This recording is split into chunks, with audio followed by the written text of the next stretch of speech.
ஒரு அழகான குட்டி கிராமம். அந்த கிராமத்துல ஹாலஸ்ங்கிற ஒரு குட்டி பையன் இருந்தான். அந்த பையனுக்கு அந்த ஊரு தான் உலகமே. அவன் படிப்புக்காக வெளியூருக்கு போனான். அப்போ அவன் ஒரு பொண்ணை பார்த்தான். அப்போ அந்த பையன் பெருசாயிட்டான்.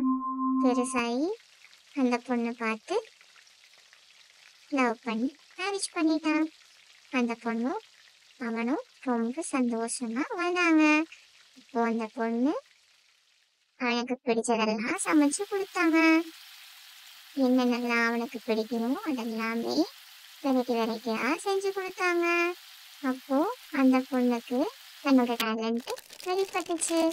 அப்போ அவளே நல்லா ருசியான சாப்பாடா ப்ரிப்பேர் பண்ணி சாப்பிட்டு சாப்பிட்டு பார்த்தா. அவளுக்கு அது ரொம்ப பிடிச்சிருந்துச்சு. அதனால அவ மறுபடியும் எல்லா விதவிதமான உணவுகள் எல்லாம் தயாரிச்சு அவளோட ஃப்ரெண்ட்ஸ் எல்லாம் கூப்பிட்டு இன்வைட் பண்ணி அவங்களுக்கெல்லாம் சாப்பாடு கொடுத்தா. அவங்களும் நல்லா சாப்பிட்டுட்டு ரொம்ப ருசியா இருக்கு அப்படின்னு சொல்லிட்டு போனாங்க.